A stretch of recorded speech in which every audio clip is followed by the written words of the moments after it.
우리는 흔히 고대인들의 기술이 단순했다고 생각합니다. 돌을 깎고 청동을 녹이고 토기를 빚던 사람들. 그들의 세계는 우리보다 훨씬 원시적이었을 거라고 믿어왔습니다. 하지만 2023년 가을, 강릉의 한 유적지에서 발견된 단 하나의 유물 앞에서 그 믿음은 완전히 무너졌습니다. 처음엔 아무도 몰랐습니다. 5cm 크기의 작은 청동 원반이 2000년 된 한국사의 상식을 뒤흔들 물건이라는 사실을. 발굴 현장에서 이것을 처음 본 고고학자들은 장신구일 것이라고 생각했습니다. 아름답게 세공된 표면, 규칙적인 문양, 정교한 무게감. 누군가의 목에 걸렸거나 옷에 달렸던 장식품쯤으로 여겨졌습니다. 하지만 6개월 뒤 엑스레이 분석 결과가 나온 순간 연구실 전체가 숨을 멈췄습니다. 그 안에는 상상할 수 없는 것이 숨어 있었습니다. 별의 위치를 계산하는 기어, 천체의 움직임을 추적하는 정교한 기계 장치. 이것은 장신구가 아니었습니다. 이것은 고대 한국인들이 하늘을 읽고 있었다는 증거였습니다. 그런데 질문이 쏟아집니다. 이것은 정말 2000년 전 물건일까요? 당시 사람들은 어떻게 이런 정교함을 만들어낼 수 있었을까요? 이 기술은 왜 역사 속에서 완전히 사라졌을까요? 누가 이것을 만들었고 무엇을 위해 사용했을까요? 그리고 가장 중요한 질문.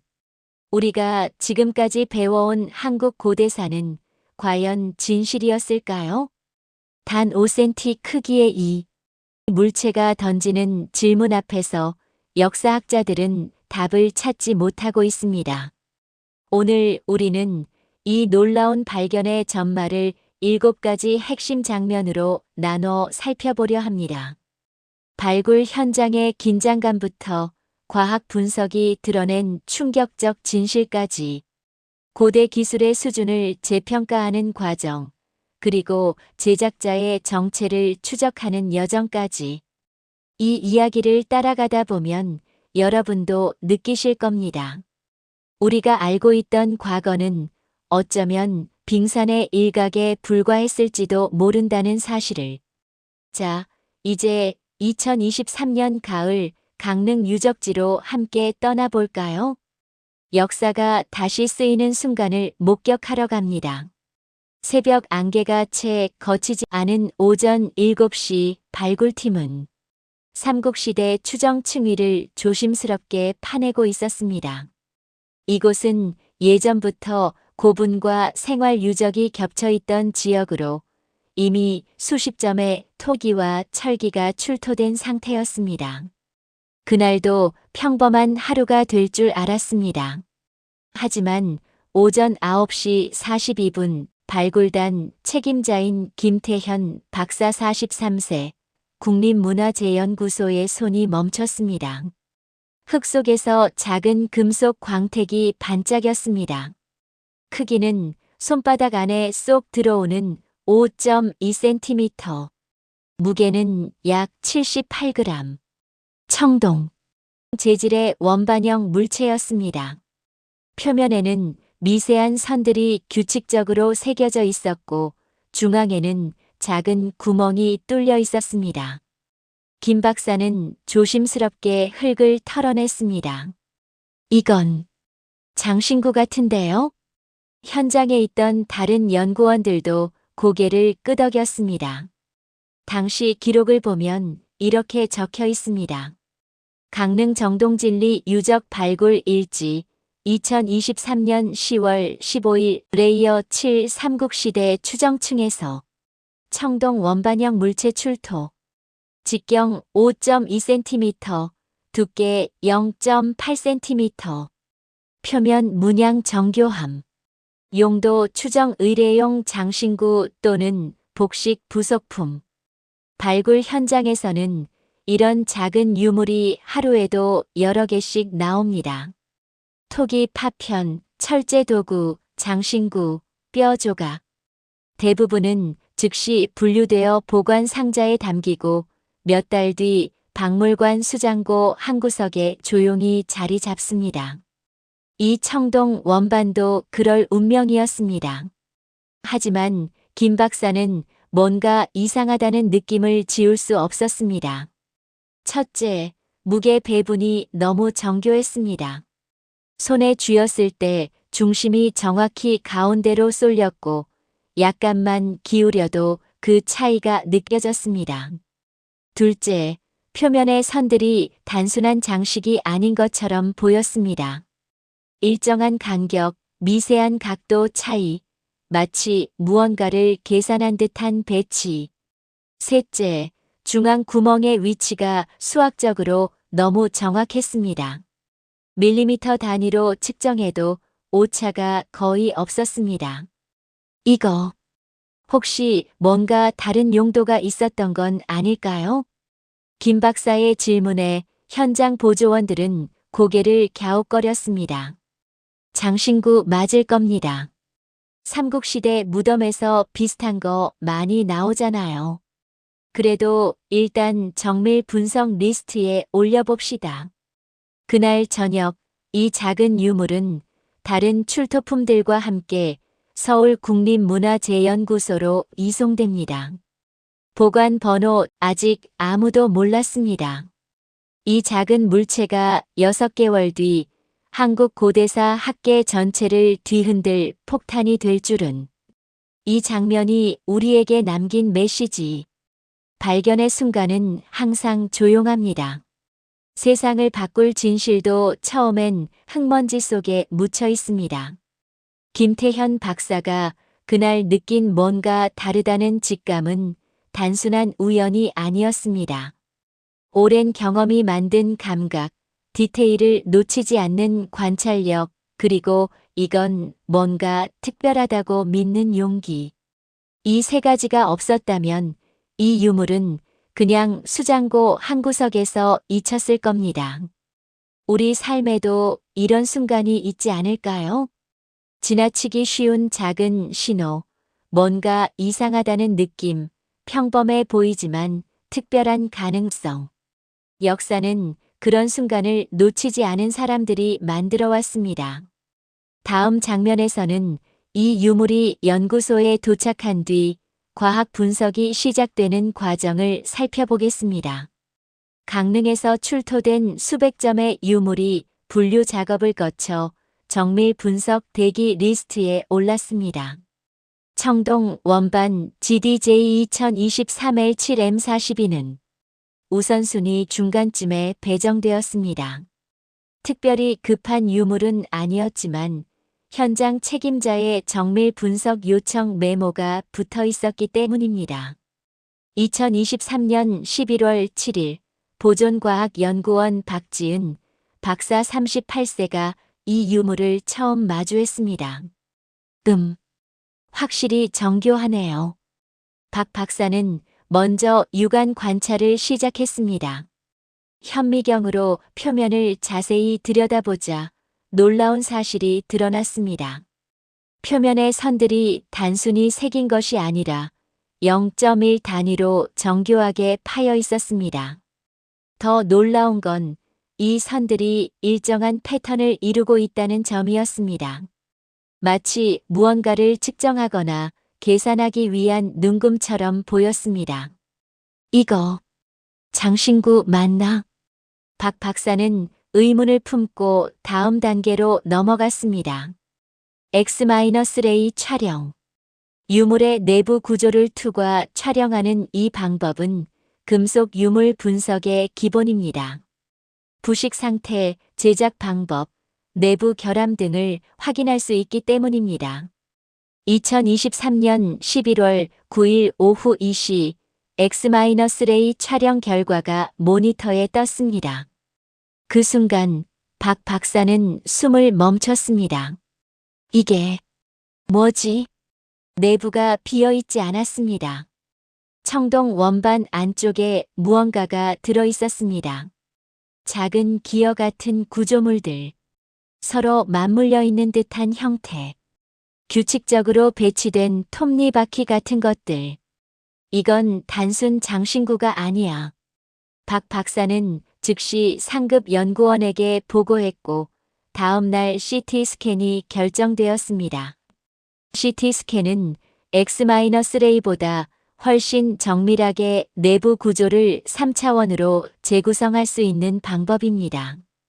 2023년 11월 12일 CT 스캔 결과가 나왔습니다. 연구팀 전체가 모니터 앞에 모였습니다. 화면에 떠오른 3D 이미지를 본 순간 모두가 말을 잃었습니다. 청동 원반 내부에는 최소 7개 이상의 기어가 정교하게 맞물려 있었습니다. 각 기어의 톱니 개수는 12개, 19개, 27개, 36개. 모두 천문학적 주기와 관련된 숫자였습니다. 중앙축을 중심으로 회전할 수 있는 구조.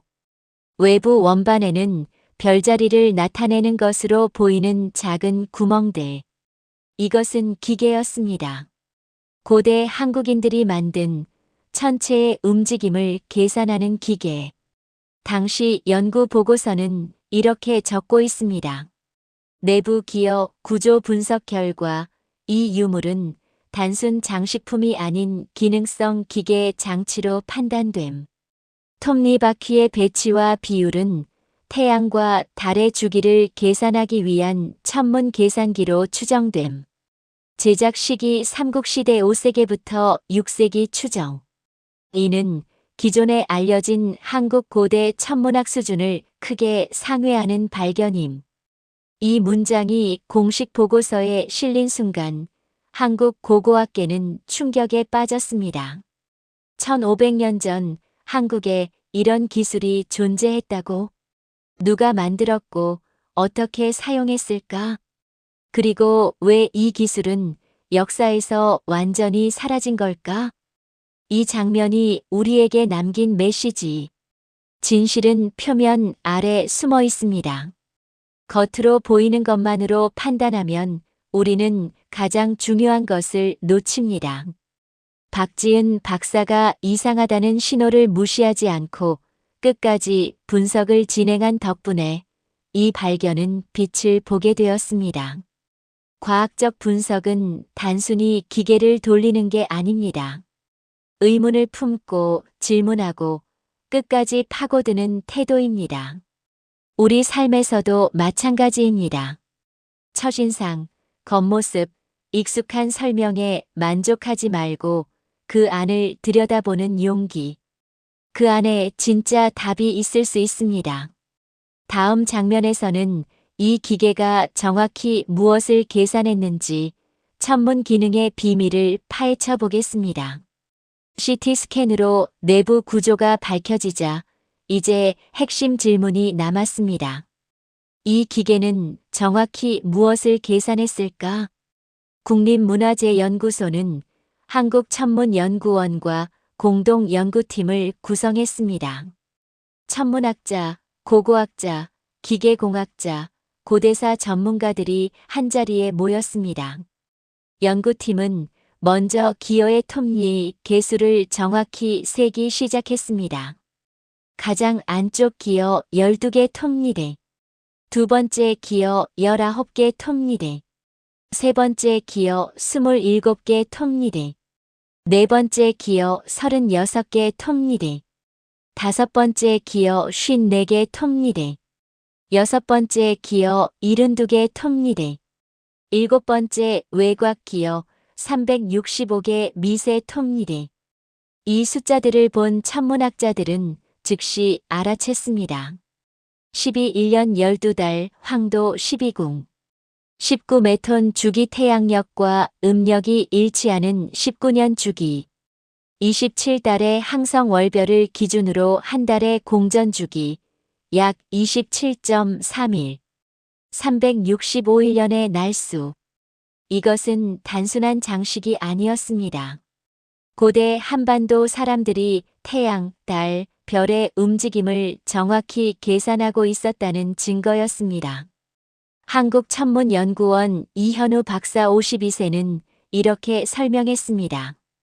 이 기계는 태양력과 음력을 동시에 계산할 수 있습니다.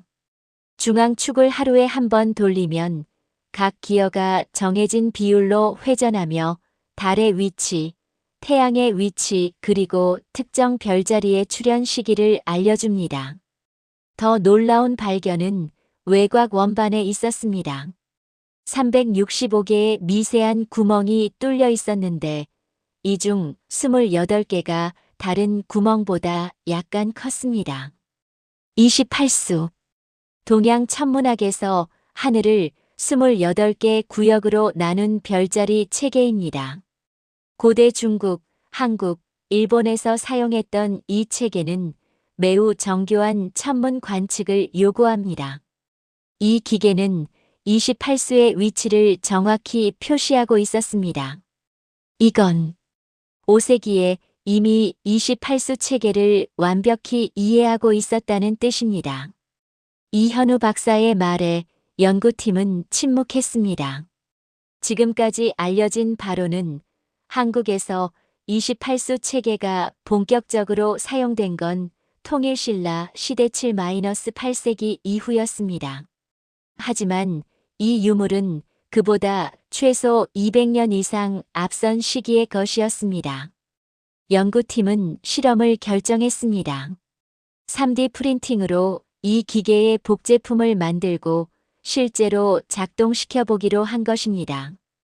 2024년 1월 복제품이 완성되었습니다. 청동 대신 플라스틱을 사용했지만 기어 비율과 구조는 원본과 동일했습니다. 연구원들이 중앙축을 천천히 돌렸습니다. 기어들이 맞물리며 부드럽게 회전했습니다. 외곽 원반의 특정 구멍이 정렬되며 특정 별자리의 위치를 가리켰습니다. 맞아. 이건 진짜 천문 계산기야. 실험 결과는 놀라웠습니다. 이 기계는 다음을 계산할 수 있었습니다.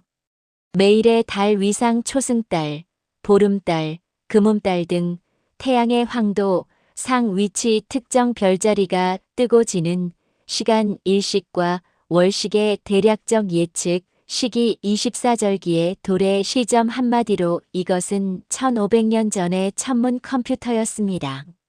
고대 그리스의 안티키테라 기계와 유사한 수준. 하지만 안티키테라 기계는 기원전 2세기 것으로 지중해 문명권의 산물입니다.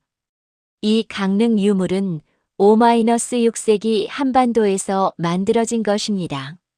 완전히 다른 시공간, 다른 문명권에서 비슷한 수준의 기술이 존재했다는 뜻입니다. 당시 연구 중간 보고서는 이렇게 기록합니다. 이 유물은 고대 한국 천문학의 수준을 근본적으로 재평가하게 만든다. 기존 통념과 달리 삼국시대에 이미 정밀 천문 관측과 계산이 가능한 기술적 기반이 존재했음을 보여준다.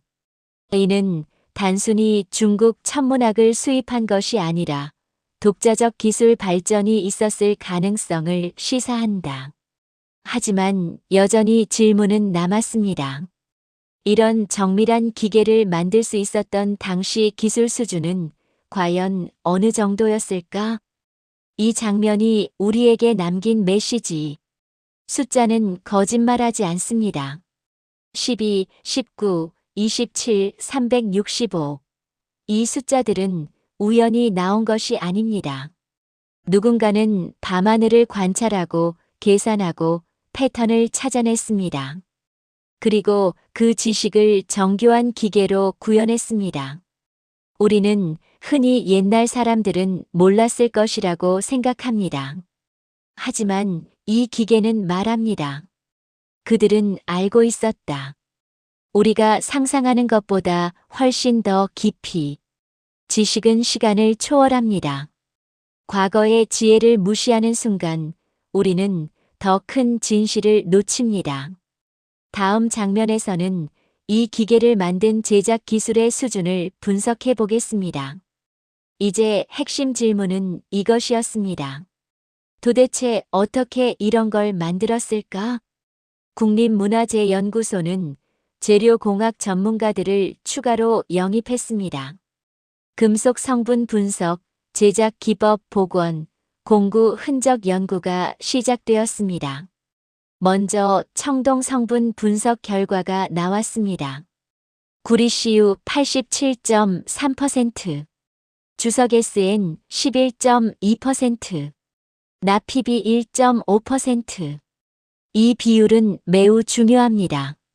주석이 10-12% 정도 들어간 청동은 고주석 청동이라고 불리며 매우 단단하고 정밀 가공에 적합합니다.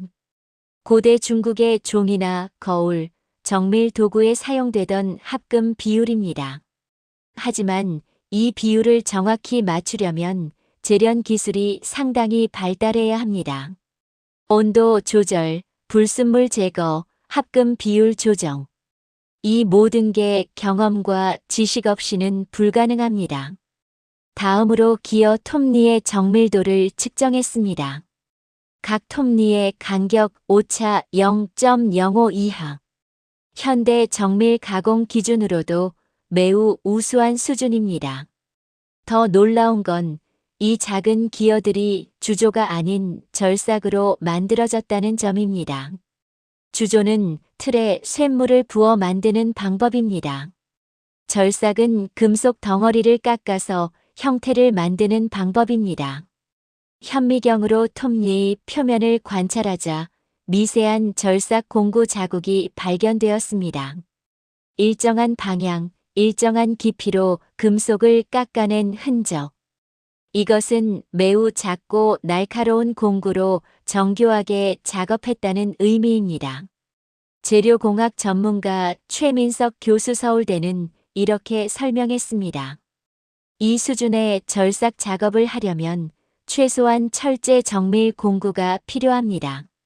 그것도 매우 단단하게 열처리된 공구여야 합니다. 5-6세기에 이런 공구가 있었다는 자체가 놀랍습니다. 실제로 삼국시대 철기 기술은 상당히 발달했습니다. 백제와 신라의 무덤에서는 정교한 금속 세공품들이 많이 출토됩니다. 하지만 대부분은 장식품이나 무기입니다. 이렇게 복잡한 기계 장치를 만든 예는 거의 없습니다.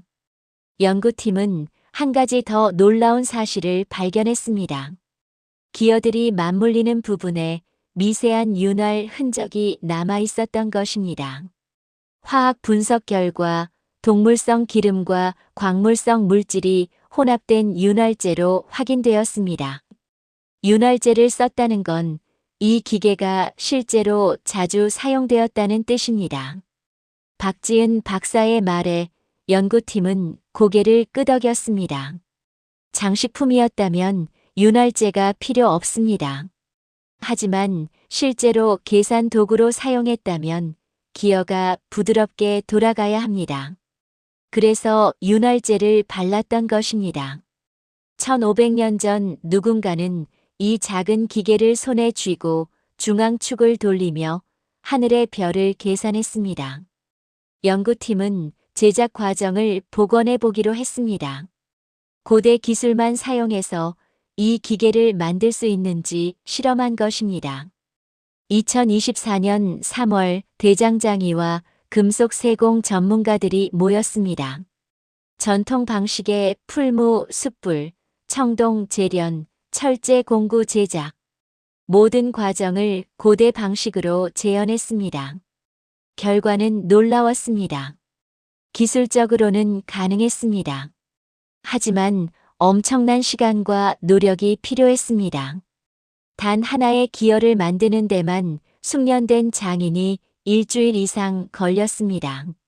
7개 기어를 모두 만들고 정밀하게 조립하려면 최소 3-4개월이 필요했습니다.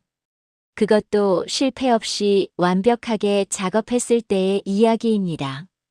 이건 한 사람이 만든 게 아닐 수도 있습니다. 최민석 교수의 추측이었습니다. 여러 명의 전문 장인이 역할을 나눠서 작업했을 가능성이 큽니다. 청동 주조 전문가, 철제 공구 제작자, 정밀 절삭 기술자, 천문학 지식을 가진 설계자. 최소 4-5명 이상의 팀워크가 필요했을 겁니다. 이 말은 중요한 의미를 담고 있습니다. 고대 한국에 이미 전문 분업 체계가 있었다는 뜻입니다. 단순히 기술자 한 명이 뛰어났던 게 아니라 조직적으로 프로젝트를 수행할 수 있는 시스템이 존재했다는 것입니다. 당시 중간 연구 보고서는 이렇게 적습니다.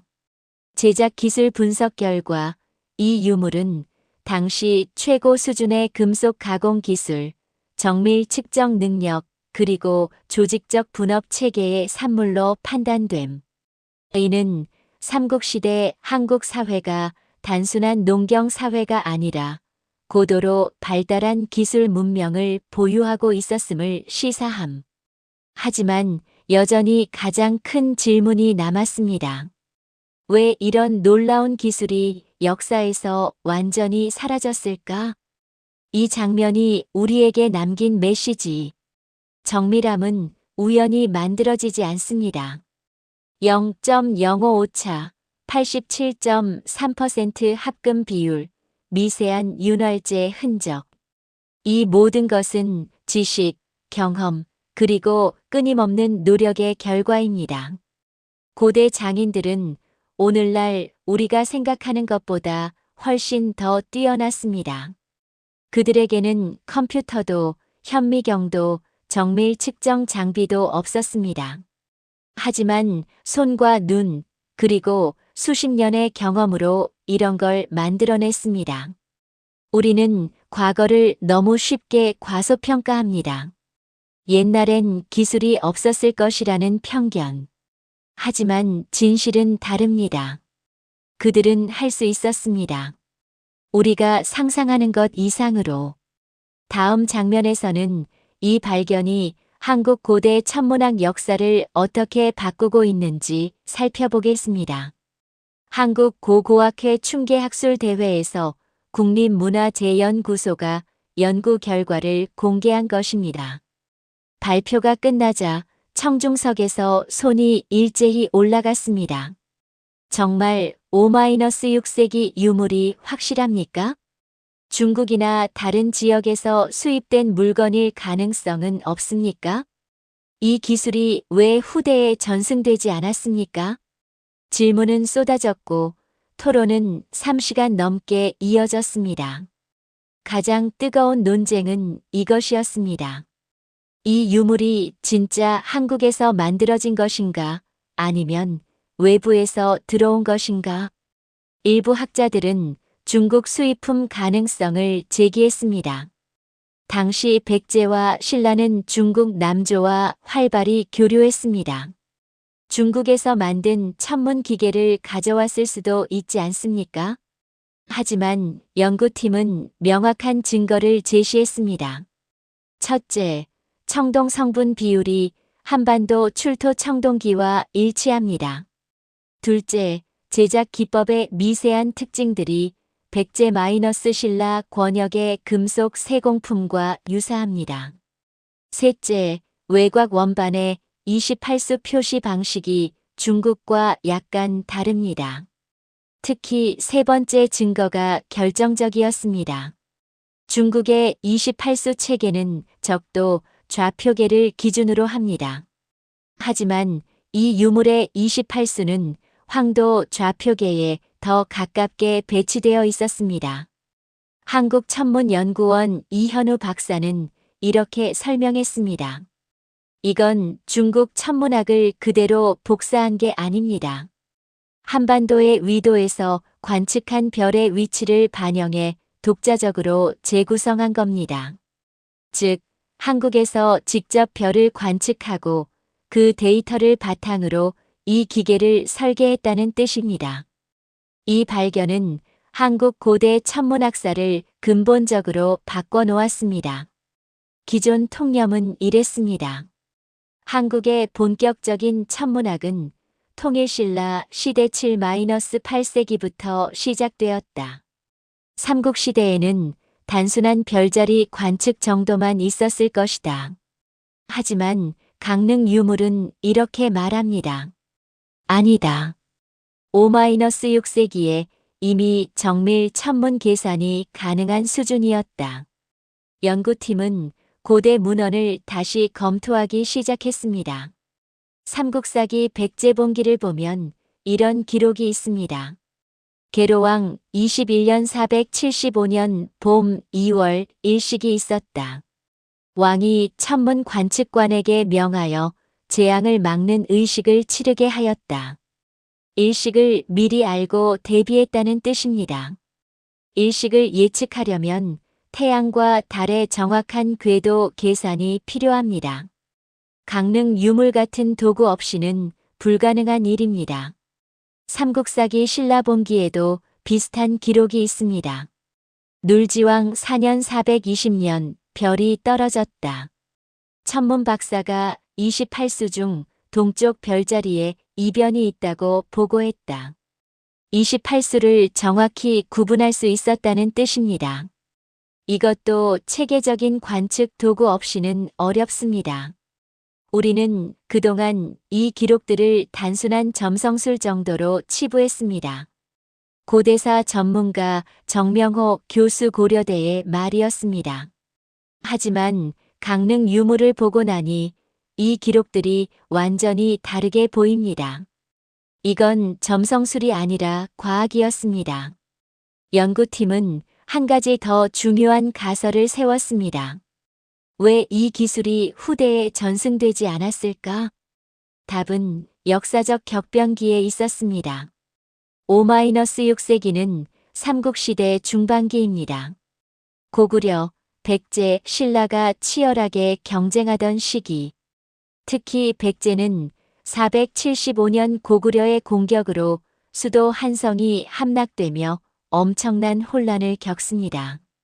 이 과정에서 수많은 문화재와 기술이 소실되었습니다. 강릉 유물이 발견된 층위는 바로 이 시기와 겹칩니다. 이 기계를 만든 장인 집단이 전쟁으로 흩어지거나 사라졌을 가능성이 큽니다. 정명호 교수의 추측이었습니다. 기술은 사람을 통해 전승됩니다. 사람이 사라지면 기술도 사라집니다. 특히 이렇게 정밀한 기술은 몇 대에 걸쳐 전수되어야 하는데 전쟁으로 그 고리가 끊어진 겁니다. 이것은 비단 한국만의 이야기가 아닙니다. 고대 그리스의 안티키테라 기계도 마찬가지입니다. 기원전 2세기에 만들어진 이 천문 계산기는 그 이후 로마 시대에도 비슷한 수준의 기계가 등장하지 않았습니다. 기술이 단절된 것입니다. 인류 역사에서 이런 일은 반복되어 왔습니다. 뛰어난 기술이 전쟁, 재난, 사회 붕괴로 사라지는 일. 그리고 수백 년 뒤 누군가 그 기술을 다시 발명하는 일. 강릉 유물은 우리에게 이렇게 말합니다. 역사는 일직선으로 발전하지 않는다. 때로는 후퇴하고 잊히고 다시 시작한다. 당시 학회 종합토론 보고서는 이렇게 정리됩니다. 강릉 출토 천문 계산기는 한국 고대 천문학의 수준을 재평가하게 만든다. 기존 통념보다 최소 200년 이상 앞선 시기에 이미 정밀 천문 관측과 계산 체계가 존재했음을 보여준다. 이는 한국 고대사가 단순히 중국 문명의 수용자가 아니라 독자적 기술 발전을 이룬 주체였음을 시사한다. 이 장면이 우리에게 남긴 메시지. 역사는 우리가 생각하는 것보다 복잡합니다.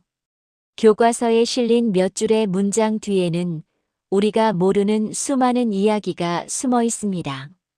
강릉 유물 하나가 바꾼 것은 단순히 천문학 시작 연도가 아닙니다. 우리 조상들에 대한 시각 전체입니다. 그들은 우리가 생각하는 것보다 훨씬 더 지혜로웠고 더 창의적이었고 더 과학적이었습니다. 과거를 제대로 이해하는 것. 그것은 현재를 더 명확히 보는 일입니다.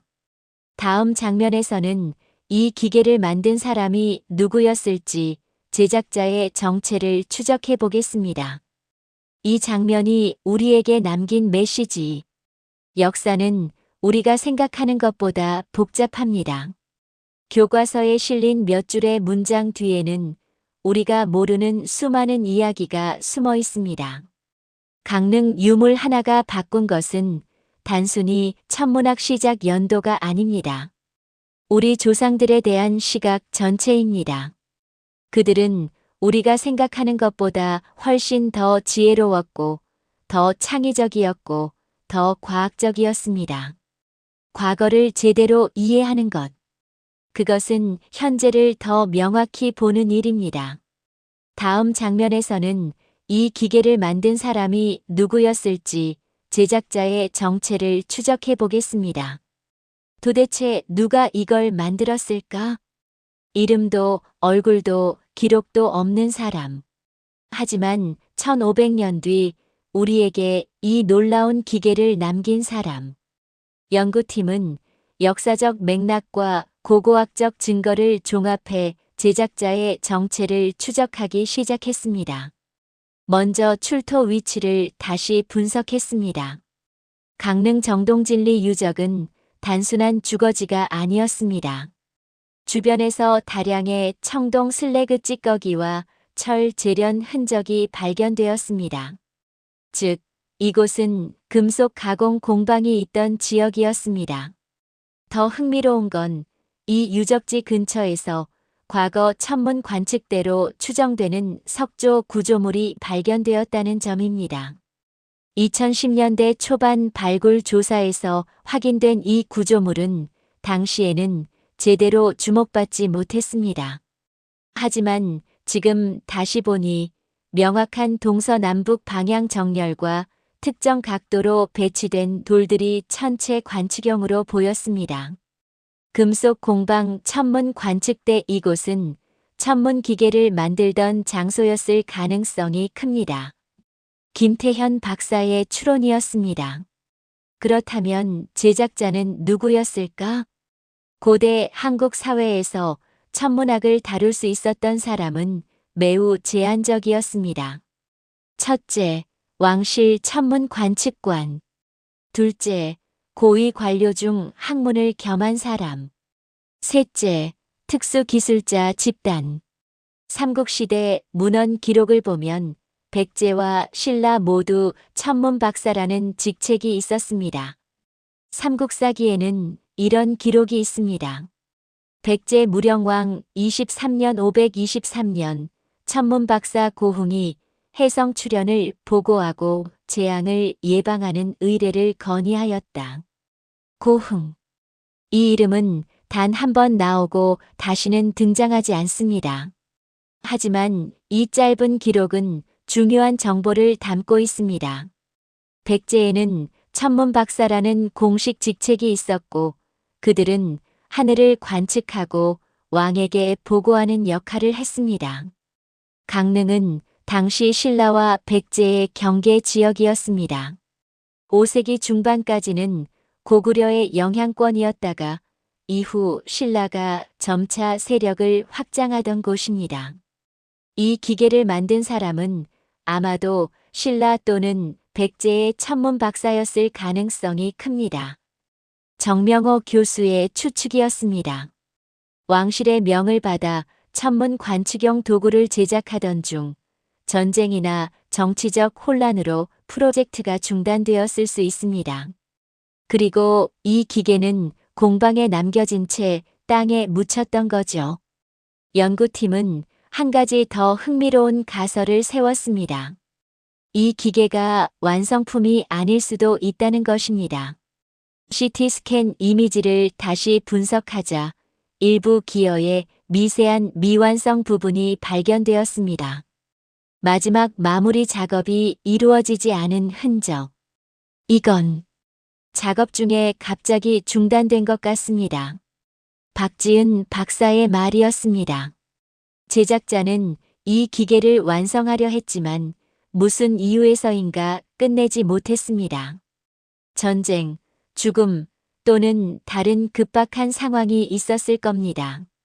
이 가설이 맞다면 더욱 가슴 아픈 이야기가 됩니다. 누군가는 이 정교한 기계를 만들기 위해 몇 달, 어쩌면 몇 년을 바쳤을 것입니다. 밤하늘을 관측하고 계산하고 설계하고 금속을 깎고 하지만 완성을 보지 못한 채 역사 속으로 사라졌습니다. 그리고 1500년 뒤 우리가 그것을 발견했습니다. 연구팀은 제작자에게 이름을 붙여주기로 했습니다. 공식 보고서에는 미상이라고 적혔지만 연구자들끼리는 그를 강릉 장인이라고 불렀습니다. 이름은 모르지만 그가 남긴 작품은 분명히 존재합니다. 그 작품은 지금 우리에게 이렇게 말합니다. 나는 1500년 전 이곳에서 별을 보았다. 그리고 그 별들의 비밀을 풀고자 했다. 나는 이름도 얼굴도 남기지 못했지만 이 기계는 내가 여기 있었다는 증거다. 당시 연구 보고서 결론 부분은 이렇게 적습니다. 제작자의 정확한 신원은 밝혀지지 않았으나 왕실 천문 관측 체계에 속한 고급 기술자로 추정됨. 천문학 지식과 정밀 금속 가공 기술을 동시에 보유한 인물 또는 집단으로 판단됨. 이 유물은 단순한 기계가 아니라 한 시대의 지식인이 남긴 지적 유산으로 평가됨. 이 장면이 우리에게 남긴 메시지. 역사는 이름 없는 사람들이 만들어 왔습니다. 왕과 장군의 이름은 기록에 남지만 진짜 세상을 움직인 사람들은 종종 잊힙니다. 강릉장인. 우리는 그의 이름을 모릅니다. 하지만 그가 남긴 것은 압니다. 지식, 기술, 그리고 하늘을 이해하려는 열정. 당신의 삶에도 이런 순간이 있지 않을까요? 이름 없이 무언가를 만들고 기록 없이 무언가를 남기는 순간. 역사는 그런 순간들의 총합입니다. 다음 장면에서는 현대 과학이 이 유물을 어떻게 최종 평가했는지 그 결론을 살펴보겠습니다.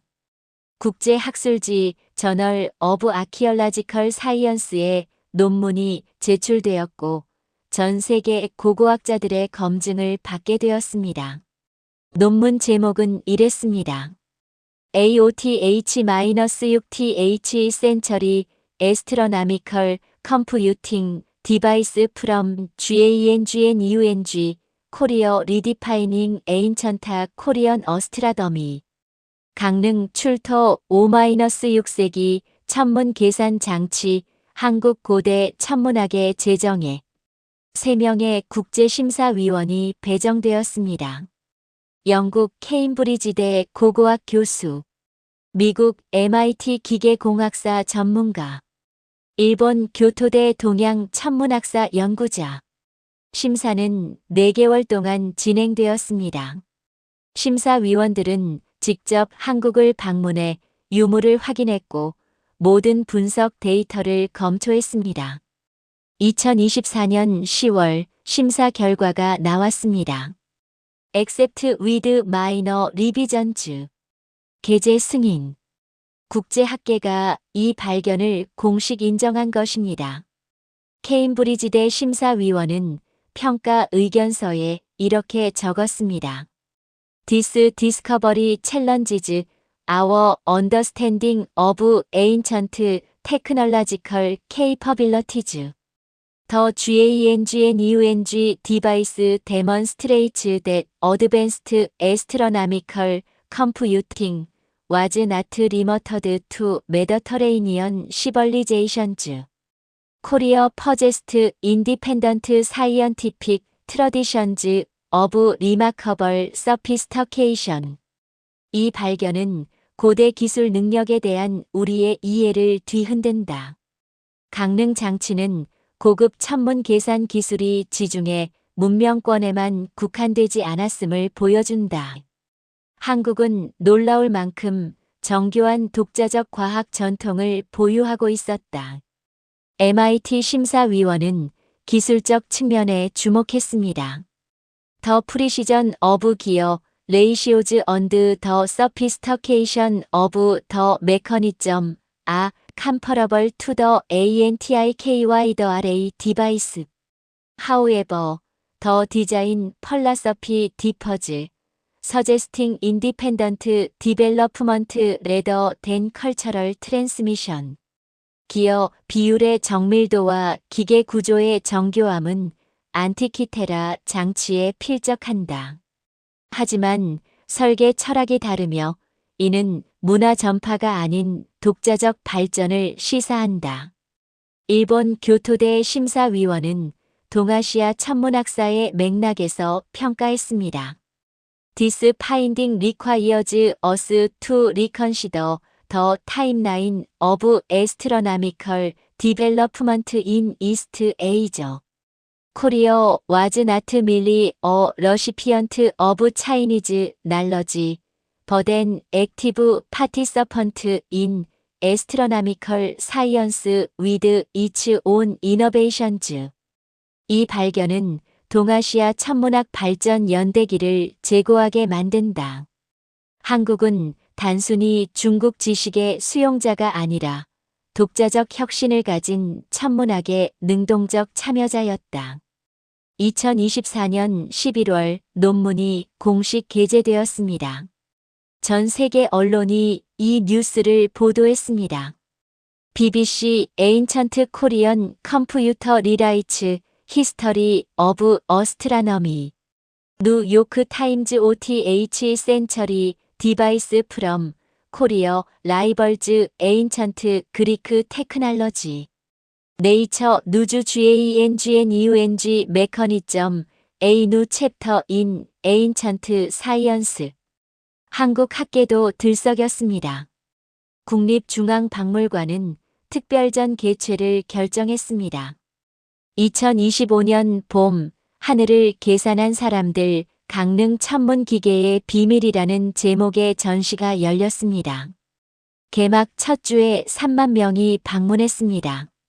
전시장에는 원본 유물과 함께 3D 프린팅으로 제작한 작동 가능한 복제품이 전시되었습니다.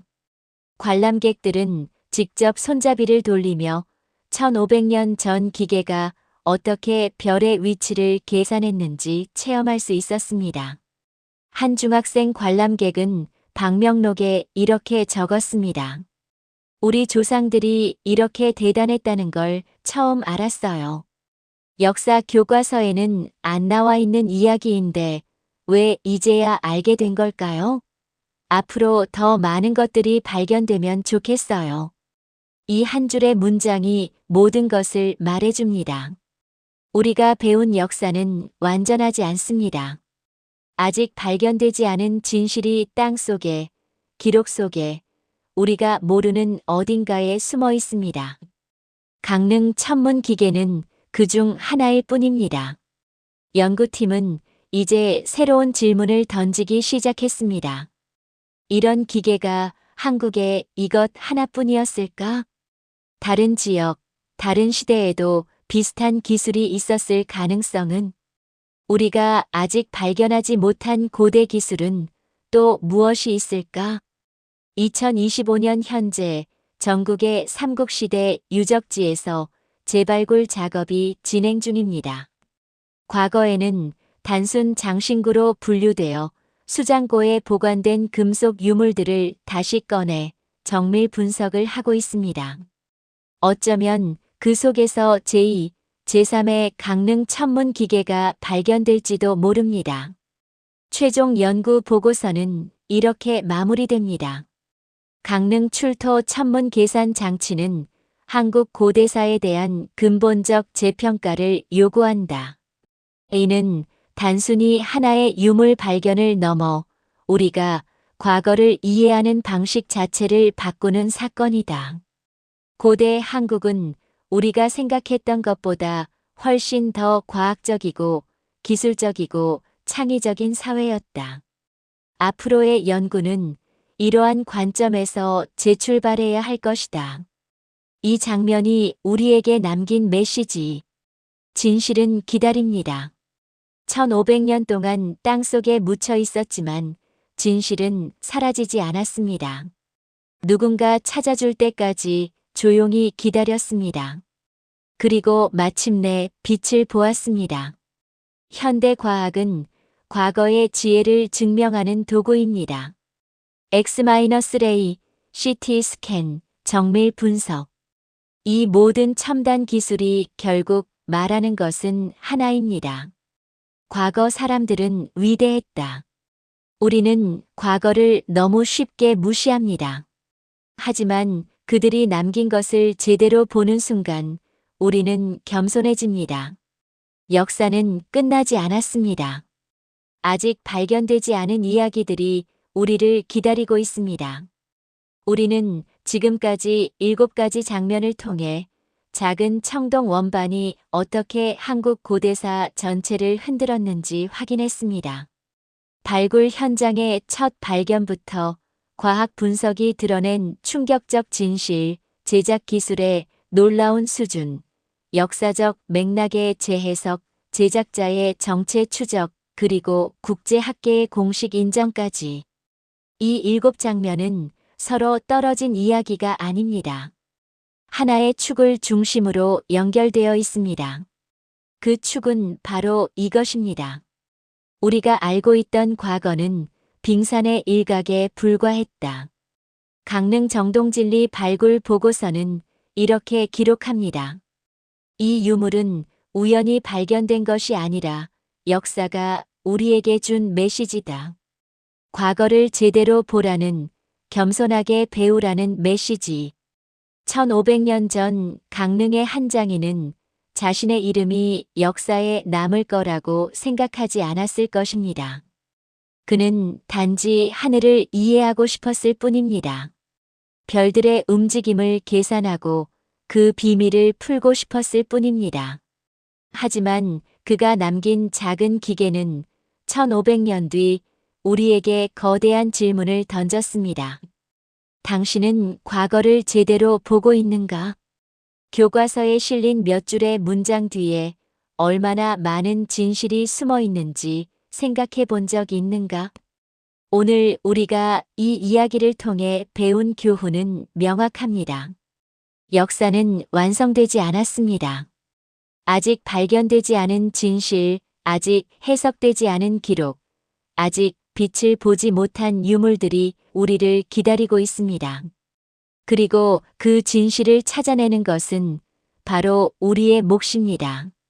과거를 무시하지 않고 겸손하게 배우고 끝까지 질문하는 태도. 그것이 강릉 천문 기계가 우리에게 남긴 가장 큰 유산입니다. 강릉 유적지에서 발견된 작은 유물이 한국 고대사의 미스터리를 풀 열쇠로 주목받았다. 도입부 우리는 흔히 고대인들의 기술이 단순했다고 생각합니다. 돌을 깎고 청동을 녹이고 토기를 빚던 사람들. 그들의 세계는 우리보다 훨씬 원시적이었을 거라고 믿어왔습니다. 하지만 2023년 가을 강릉의 한 유적지에서 발견된 단 하나의 유물 앞에서 그 믿음은 완전히 무너졌습니다. 처음엔 아무도 몰랐습니다. OCM 크기의 작은 청동 원반이 2000년 된 한국사의 상식을 뒤흔들 물건이라는 사실을. 발굴 현장에서 이것을 처음 본 고고학자들은 장신구일 것이라고 생각했습니다. 아름답게 세공된 표면, 규칙적인 문양, 정교한 무게감. 누군가의 목에 걸렸거나 옷에 달렸던 장식품쯤으로 여겨졌습니다. 하지만 6개월 뒤 X-ray 분석 결과가 나온 순간 연구실 전체가 숨을 멈췄습니다. 그 안에는 상상할 수 없는 것이 숨어 있었습니다. 별의 위치를 계산하는 기억, 천체의 움직임을 추적하는 정교한 기계 장치, 이것은 장신구가 아니었습니다. 이것은 고대 한국인들이 하늘을 읽고 있었다는 증거였습니다. 그런데 질문이 쏟아집니다. 이것은 정말 2000년 전 물건일까요? 당시 사람들은 어떻게 이런 정교함을 만들어낼 수 있었을까요? 이 기술은 왜 역사 속에서 완전히 사라졌을까요? 누가 이것을 만들었고 무엇을 위해 사용했을까요? 그리고 가장 중요한 질문. 우리가 지금까지 배워온 한국 고대사는 과연 진실이었을까요? 단 5cm 크기의 이 물체가 던지는 질문 앞에서 역사학자들은 답을 찾지 못하고 있습니다. 오늘 우리는 이 놀라운 발견의 전말을 7가지 핵심 장면으로 나눠 살펴보려 합니다.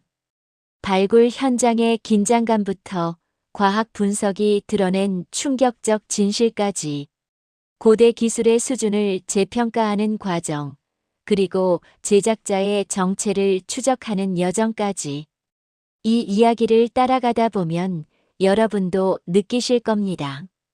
우리가 알고 있던 과거는 어쩌면 빙산의 일각에 불과했을지도 모른다는 사실을. 자, 이제 2023년 가을 강릉 유적지로 함께 떠나볼까요? 역사가 다시 쓰이는 순간을 목격하러 갑니다. 첫 번째 발굴 현장의 첫 발견 단순 장신구로 보였던 순간 2023년 10월 15일 강릉시 강동면 정동진리 유적 발굴 현장. 새벽 안개가 채 거치지 않은 오전 7시 발굴팀은 삼국시대 추정 층위를 조심스럽게 파내고 있었습니다. 이곳은 예전부터 고분과 생활 유적이 겹쳐 있던 지역으로 이미 수십 점의 토기와 철기가 출토된 상태였습니다. 그날도 평범한 하루가 될 줄 알았습니다. 하지만 오전 9시 42분 발굴단 책임자인 김태현 박사 43세 국립문화재연구소의 손이 멈췄습니다. 흙 속에서 작은 금속 광택이 반짝였습니다. 크기는 손바닥 안에 쏙 들어오는 5.2cm. 무게는 약 78g.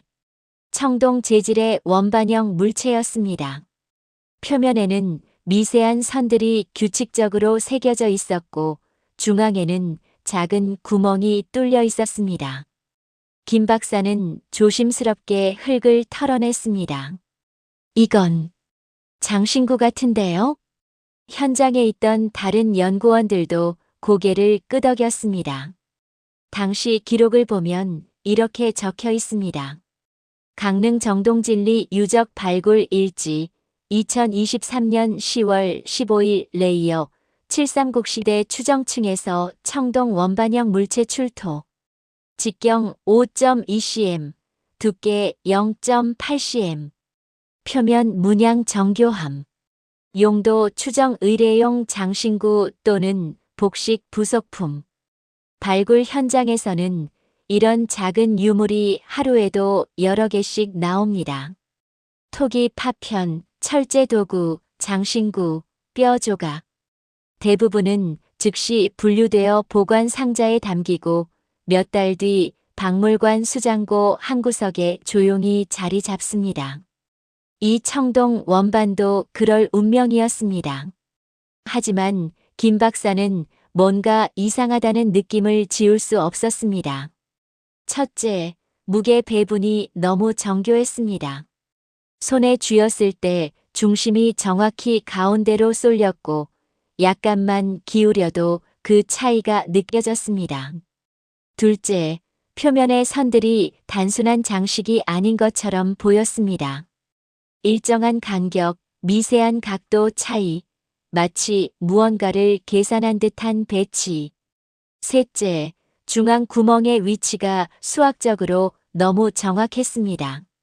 밀리미터 단위로 측정해도 오차가 거의 없었습니다. 이거 혹시 뭔가 다른 용도가 있었던 건 아닐까요? 김 박사의 질문에 현장 보조원들은 고개를 갸웃거렸습니다. 장신구 맞을 겁니다. 삼국시대 무덤에서 비슷한 거 많이 나오잖아요. 그래도 일단 정밀 분석 리스트에 올려봅시다. 그날 저녁 이 작은 유물은 다른 출토품들과 함께 서울국립문화재연구소로 이송됩니다. 보관 번호 GDJ-2023-L7-M42. 아직 아무도 몰랐습니다. 이 작은 물체가 6개월 뒤 한국 고대사 학계 전체를 뒤흔들 폭탄이 될 줄은. 이 장면이 우리에게 남긴 메시지. 발견의 순간은 항상 조용합니다. 세상을 바꿀 진실도 처음엔 흙먼지 속에 묻혀 있습니다. 김태현 박사가 그날 느낀 뭔가 다르다는 직감은 단순한 우연이 아니었습니다. 오랜 경험이 만든 감각, 디테일을 놓치지 않는 관찰력, 그리고 이건 뭔가 특별하다고 믿는 용기. 이 세 가지가 없었다면 이 유물은 그냥 수장고 한 구석에서 잊혔을 겁니다. 우리 삶에도 이런 순간이 있지 않을까요? 지나치기 쉬운 작은 신호, 뭔가 이상하다는 느낌, 평범해 보이지만 특별한 가능성. 역사는 그런 순간을 놓치지 않은 사람들이 만들어 왔습니다. 다음 장면에서는 이 유물이 연구소에 도착한 뒤 과학 분석이 시작되는 과정을 살펴보겠습니다. 두 번째 정밀 분석의 시작 X-레이와 CT 스캔이 드러낸 내부 구조 2023년 10월 말 서울국립문화재연구소 보존과학실. 강릉에서 출토된 수백 점의 유물이 분류 작업을 거쳐 정밀 분석 대기 리스트에 올랐습니다. 청동 원반 GDJ-2023-L7-M42는 우선순위 중간쯤에 배정되었습니다. 특별히 급한 유물은 아니었지만 현장 책임자의 정밀 분석 요청 메모가 붙어 있었기 때문입니다. 2023년 11월 7일 보존과학연구원 박지은 박사 38세가 이 유물을 처음 마주했습니다. 확실히 정교하네요. 박 박사는 먼저 육안 관찰을 시작했습니다. 현미경으로 표면을 자세히 들여다보자 놀라운 사실이 드러났습니다.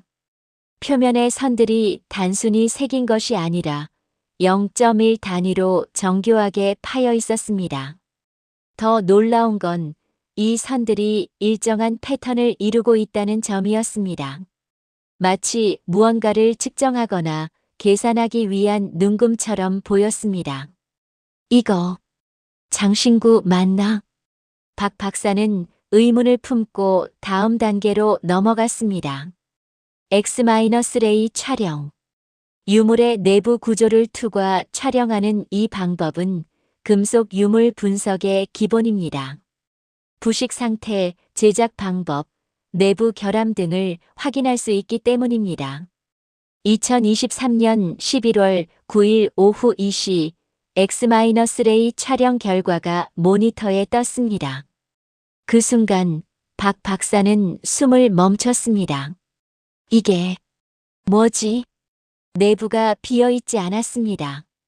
청동 원반 안쪽에 무언가가 들어있었습니다. 작은 기어 같은 구조물들, 서로 맞물려 있는 듯한 형태, 규칙적으로 배치된 톱니바퀴 같은 것들.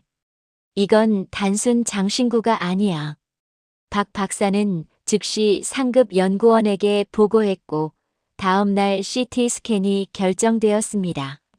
CT 스캔은 X-레이보다 훨씬 정밀하게 내부 구조를 3차원으로 재구성할 수 있는 방법입니다. 2023년 11월 12일 CT 스캔 결과가 나왔습니다. 연구팀 전체가 모니터 앞에 모였습니다. 화면에 떠오른 3D 이미지를 본 순간 모두가 말을 잃었습니다. 청동 원반 내부에는 최소 7개 이상의 기어가 정교하게 맞물려 있었습니다. 각 기어의 톱니 개수는 12개, 19개, 27개, 36개. 모두 천문학적 주기와 관련된 숫자였습니다. 중앙축을 중심으로 회전할 수 있는 구조. 외부 원반에는 별자리를 나타내는 것으로 보이는 작은 구멍들. 이것은 기계였습니다. 고대 한국인들이 만든 천체의 움직임을 계산하는 기계.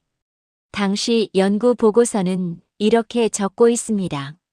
내부 기어 구조 분석 결과 이 유물은 단순 장식품이 아닌 기능성 기계 장치로 판단됨.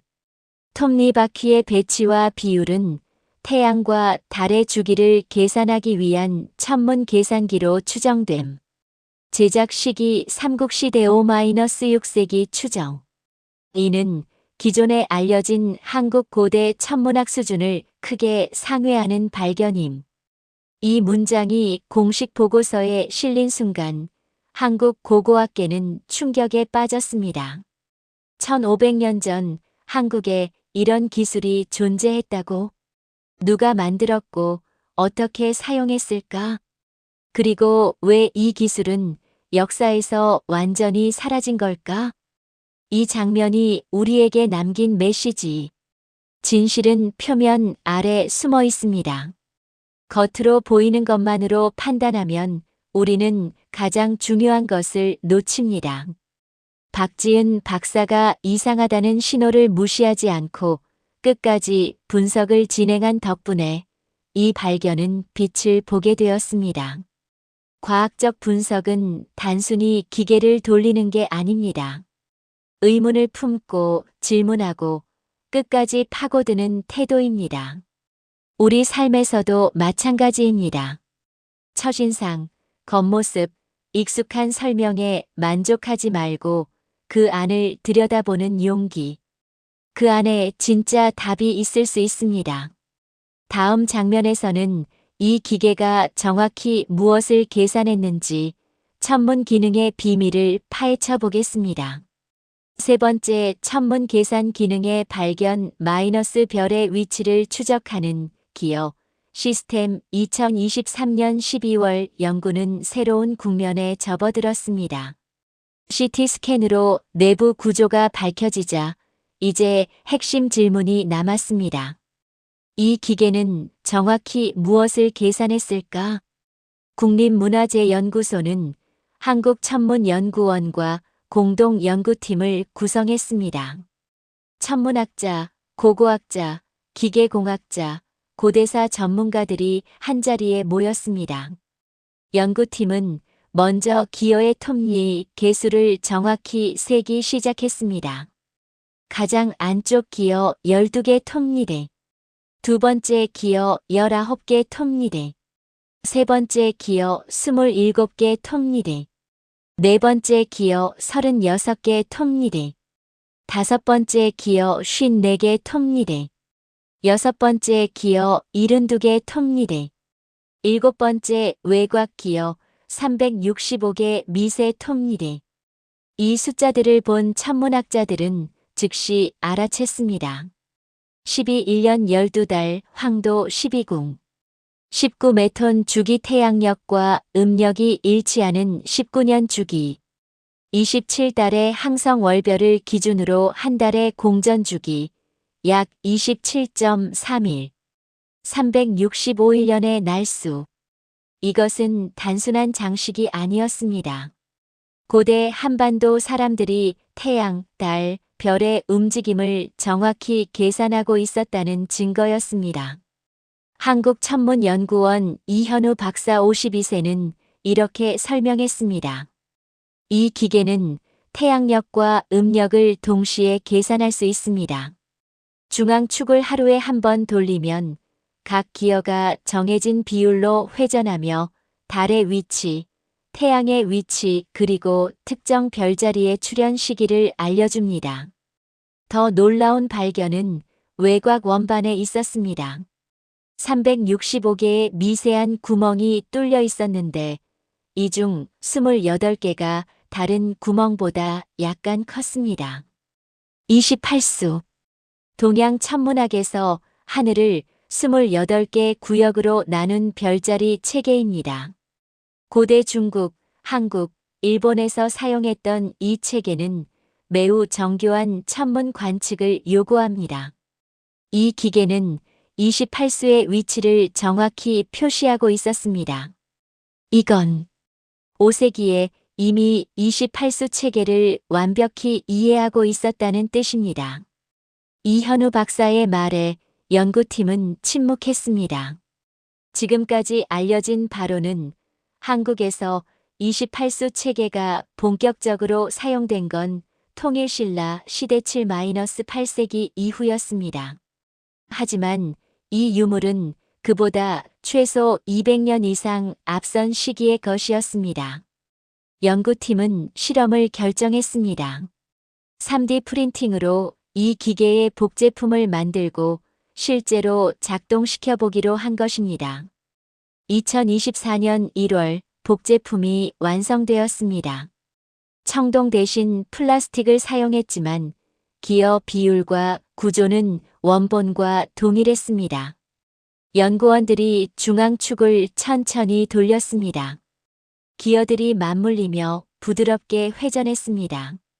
외곽 원반의 특정 구멍이 정렬되며 특정 별자리의 위치를 가리켰습니다. 맞아. 이건 진짜 천문 계산기야. 실험 결과는 놀라웠습니다. 이 기계는 다음을 계산할 수 있었습니다.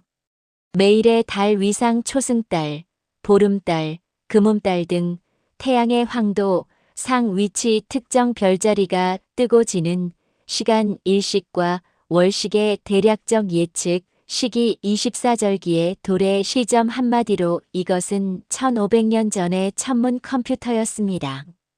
고대 그리스의 안티키테라 기계와 유사한 수준. 하지만 안티키테라 기계는 기원전 2세기 것으로 지중해 문명권의 산물입니다. 이 강릉 유물은 5-6세기 한반도에서 만들어진 것입니다. 완전히 다른 시공간, 다른 문명권에서 비슷한 수준의 기술이 존재했다는 뜻입니다.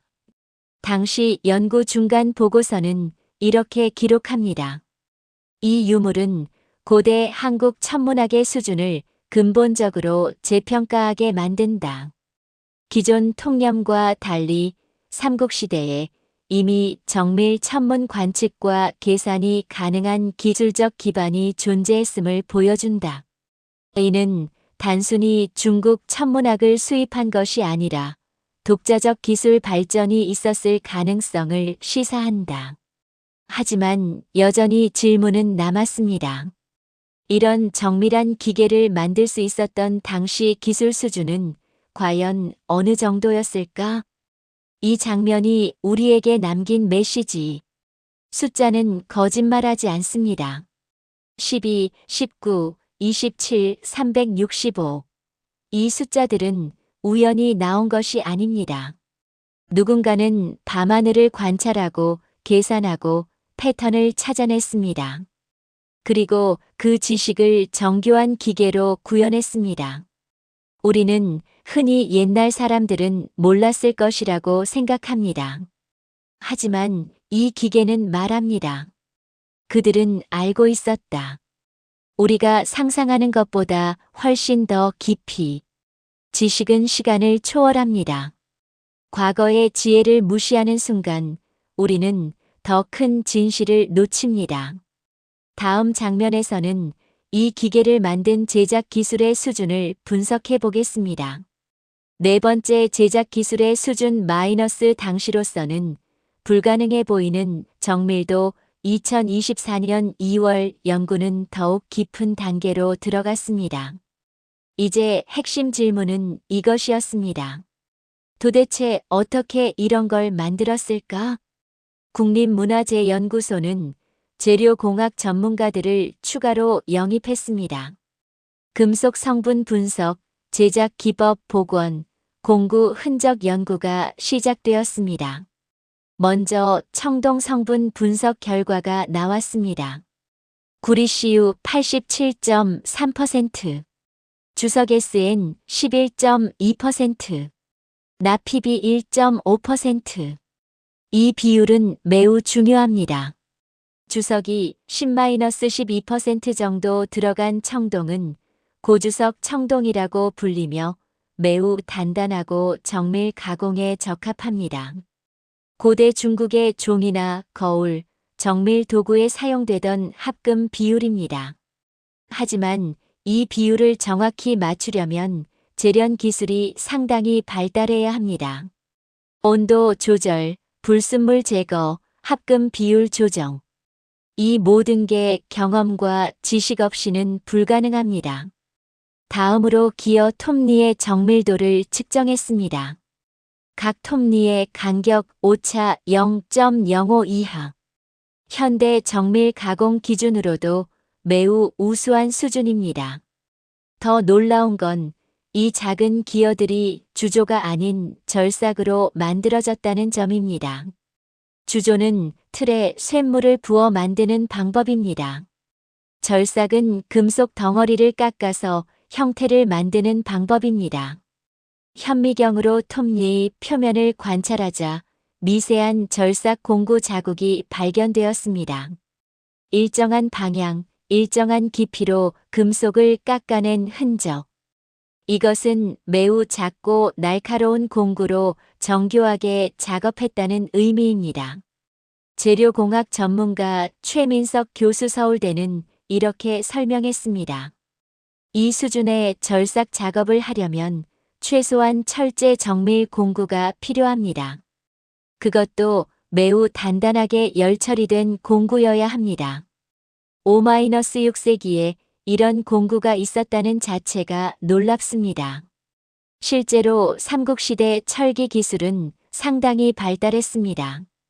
백제와 신라의 무덤에서는 정교한 금속 세공품들이 많이 출토됩니다. 하지만 대부분은 장식품이나 무기입니다. 이렇게 복잡한 기계 장치를 만든 예는 거의 없습니다. 연구팀은 한 가지 더 놀라운 사실을 발견했습니다. 기어들이 맞물리는 부분에 미세한 윤활 흔적이 남아 있었던 것입니다. 화학 분석 결과 동물성 기름과 광물성 물질이 혼합된 윤활제로 확인되었습니다. 윤활제를 썼다는 건 이 기계가 실제로 자주 사용되었다는 뜻입니다. 박지은 박사의 말에 연구팀은 고개를 끄덕였습니다. 장식품이었다면 윤활제가 필요 없습니다. 하지만 실제로 계산 도구로 사용했다면 기어가 부드럽게 돌아가야 합니다. 그래서 윤활제를 발랐던 것입니다. 1500년 전 누군가는 이 작은 기계를 손에 쥐고 중앙축을 돌리며 하늘의 별을 계산했습니다. 연구팀은 제작 과정을 복원해 보기로 했습니다. 고대 기술만 사용해서 이 기계를 만들 수 있는지 실험한 것입니다. 2024년 3월 대장장이와 금속 세공 전문가들이 모였습니다. 전통 방식의 풀무, 숯불, 청동 제련, 철제 공구 제작, 모든 과정을 고대 방식으로 재현했습니다. 결과는 놀라웠습니다. 기술적으로는 가능했습니다. 하지만 엄청난 시간과 노력이 필요했습니다. 단 하나의 기어를 만드는 데만 숙련된 장인이 일주일 이상 걸렸습니다. 7개 기어를 모두 만들고 정밀하게 조립하려면 최소 3-4개월이 필요했습니다.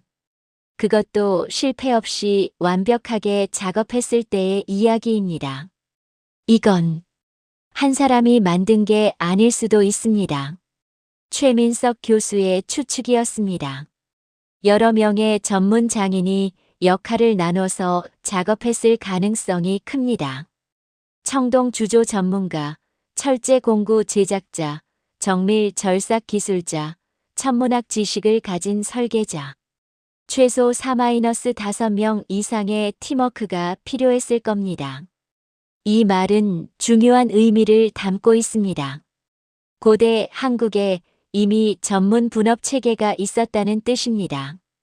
단순히 기술자 한 명이 뛰어났던 게 아니라 조직적으로 프로젝트를 수행할 수 있는 시스템이 존재했다는 것입니다. 당시 중간 연구 보고서는 이렇게 적습니다. 제작 기술 분석 결과 이 유물은 당시 최고 수준의 금속 가공 기술, 정밀 측정 능력, 그리고 조직적 분업 체계의 산물로 판단됨. 이는 삼국시대 한국 사회가 단순한 농경 사회가 아니라 고도로 발달한 기술 문명을 보유하고 있었음을 시사함. 하지만 여전히 가장 큰 질문이 남았습니다. 왜 이런 놀라운 기술이 역사에서 완전히 사라졌을까? 이 장면이 우리에게 남긴 메시지. 정밀함은 우연히 만들어지지 않습니다. 0.055차, 87.3% 합금 비율, 미세한 윤활제 흔적. 이 모든 것은 지식, 경험, 그리고 끊임없는 노력의 결과입니다. 고대 장인들은 오늘날 우리가 생각하는 것보다 훨씬 더 뛰어났습니다. 그들에게는 컴퓨터도, 현미경도, 정밀 측정 장비도 없었습니다. 하지만 손과 눈, 그리고 수십 년의 경험으로 이런 걸 만들어냈습니다. 우리는 과거를 너무 쉽게 과소평가합니다. 옛날엔 기술이 없었을 것이라는 편견. 하지만 진실은 다릅니다. 그들은 할 수 있었습니다. 우리가 상상하는 것 이상으로. 다음 장면에서는 이 발견이 한국 고대 천문학 역사를 어떻게 바꾸고 있는지 살펴보겠습니다. 5번째 역사적 맥락 재해석 마이너스 한국 고대 천문학의 재평가 2024년 4월 이 발견이 학계에 공식 발표되었습니다. 한국고고학회 충계학술대회에서 국립문화재연구소가 연구 결과를 공개한 것입니다. 발표가 끝나자 청중석에서 손이 일제히 올라갔습니다. 정말 5-6세기 유물이 확실합니까? 중국이나 다른 지역에서 수입된 물건일 가능성은 없습니까? 이 기술이 왜 후대에 전승되지 않았습니까? 질문은 쏟아졌고 토론은 3시간 넘게 이어졌습니다. 가장 뜨거운 논쟁은 이것이었습니다. 이 유물이 진짜 한국에서 만들어진 것인가 아니면 외부에서 들어온 것인가? 일부 학자들은 중국 수입품 가능성을 제기했습니다. 당시 백제와 신라는 중국 남조와 활발히 교류했습니다. 중국에서 만든 천문 기계를 가져왔을 수도 있지 않습니까? 하지만 연구팀은 명확한 증거를 제시했습니다. 첫째, 청동 성분 비율이 한반도 출토 청동기와 일치합니다. 둘째, 제작 기법의 미세한 특징들이 백제-신라 권역의 금속 세공품과 유사합니다. 셋째, 외곽 원반의 28수 표시 방식이 중국과 약간 다릅니다. 특히 세 번째 증거가 결정적이었습니다. 중국의 28수 체계는 적도, 좌표계를 기준으로 합니다. 하지만 이 유물의 28수는 황도 좌표계에 더 가깝게 배치되어 있었습니다. 한국천문연구원 이현우 박사는 이렇게 설명했습니다. 이건 중국 천문학을 그대로 복사한 게 아닙니다. 한반도의 위도에서 관측한 별의 위치를 반영해 독자적으로 재구성한 겁니다. 즉, 한국에서 직접 별을 관측하고 그 데이터를 바탕으로 이 기계를 설계했다는 뜻입니다. 이 발견은 한국 고대 천문학사를 근본적으로 바꿔놓았습니다. 기존 통념은 이랬습니다. 한국의 본격적인 천문학은 통일신라 시대 7-8세기부터 시작되었다. 삼국시대에는 단순한 별자리 관측 정도만 있었을 것이다. 하지만 강릉 유물은 이렇게 말합니다. 아니다. 5-6세기에 이미 정밀 천문 계산이 가능한 수준이었다. 연구팀은 고대 문헌을 다시 검토하기 시작했습니다. 삼국사기 백제본기를 보면 이런 기록이 있습니다. 계로왕 21년 475년 봄 2월 일식이 있었다. 왕이 천문 관측관에게 명하여 재앙을 막는 의식을 치르게 하였다.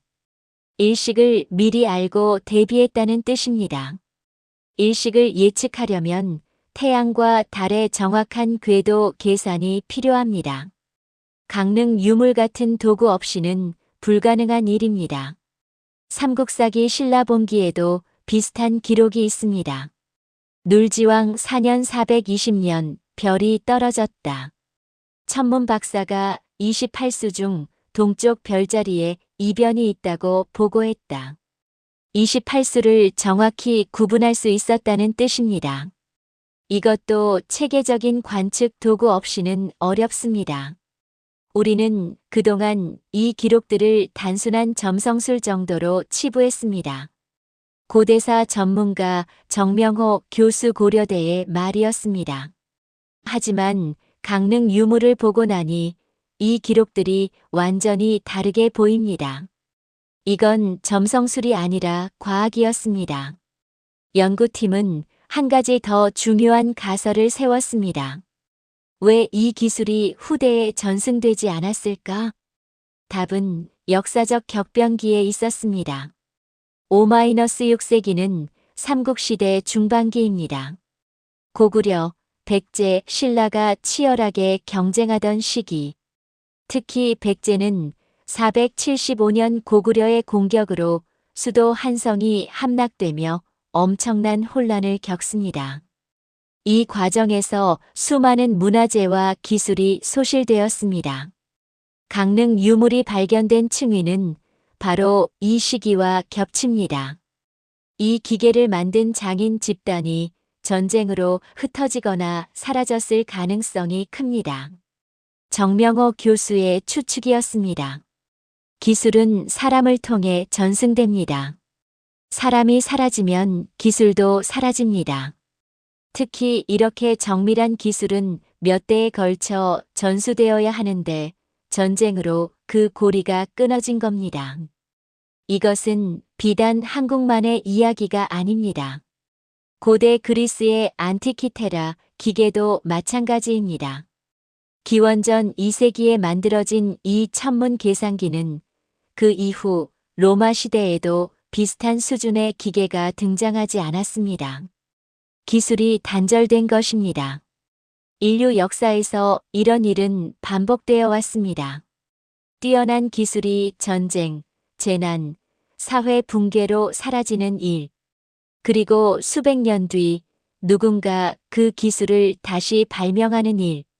강릉 유물은 우리에게 이렇게 말합니다. 역사는 일직선으로 발전하지 않는다. 때로는 후퇴하고 잊히고 다시 시작한다. 당시 학회 종합토론 보고서는 이렇게 정리됩니다. 강릉 출토 천문 계산기는 한국 고대 천문학의 수준을 재평가하게 만든다. 기존 통념보다 최소 200년 이상 앞선 시기에 이미 정밀 천문 관측과 계산 체계가 존재했음을 보여준다. 이는 한국 고대사가 단순히 중국 문명의 수용자가 아니라 독자적 기술 발전을 이룬 주체였음을 시사한다. 이 장면이 우리에게 남긴 메시지. 역사는 우리가 생각하는 것보다 복잡합니다. 교과서에 실린 몇 줄의 문장 뒤에는 우리가 모르는 수많은 이야기가 숨어 있습니다. 강릉 유물 하나가 바꾼 것은 단순히 천문학 시작 연도가 아닙니다. 우리 조상들에 대한 시각 전체입니다. 그들은 우리가 생각하는 것보다 훨씬 더 지혜로웠고, 더 창의적이었고, 더 과학적이었습니다. 과거를 제대로 이해하는 것. 그것은 현재를 더 명확히 보는 일입니다. 다음 장면에서는 이 기계를 만든 사람이 누구였을지 제작자의 정체를 추적해 보겠습니다. 6번째 제작자의 정체 추적 마이너스 누가 왜 이것을 만들었나? 2024년 5월 연구는 마지막 핵심 질문에 도달했습니다. 도대체 누가 이걸 만들었을까? 이름도 얼굴도 기록도 없는 사람. 하지만 1500년 뒤 우리에게 이 놀라운 기계를 남긴 사람. 연구팀은 역사적 맥락과 고고학적 증거를 종합해 제작자의 정체를 추적하기 시작했습니다. 먼저 출토 위치를 다시 분석했습니다. 강릉 정동진리 유적은 단순한 주거지가 아니었습니다. 주변에서 다량의 청동 슬래그 찌꺼기와 철 재련 흔적이 발견되었습니다. 즉, 이곳은 금속 가공 공방이 있던 지역이었습니다. 더 흥미로운 건 이 유적지 근처에서 과거 천문 관측대로 추정되는 석조 구조물이 발견되었다는 점입니다. 2010년대 초반 발굴 조사에서 확인된 이 구조물은 당시에는 제대로 주목받지 못했습니다. 하지만 지금 다시 보니 명확한 동서남북 방향 정렬과 특정 각도로 배치된 돌들이 천체 관측용으로 보였습니다. 금속 공방 천문 관측대 이곳은 천문 기계를 만들던 장소였을 가능성이 큽니다. 김태현 박사의 추론이었습니다. 그렇다면 제작자는 누구였을까?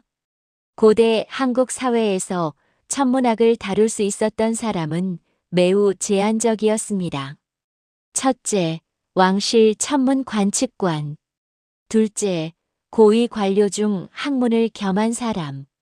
셋째, 특수기술자 집단. 삼국시대 문헌 기록을 보면 백제와 신라 모두 천문 박사라는 직책이 있었습니다. 삼국사기에는 이런 기록이 있습니다.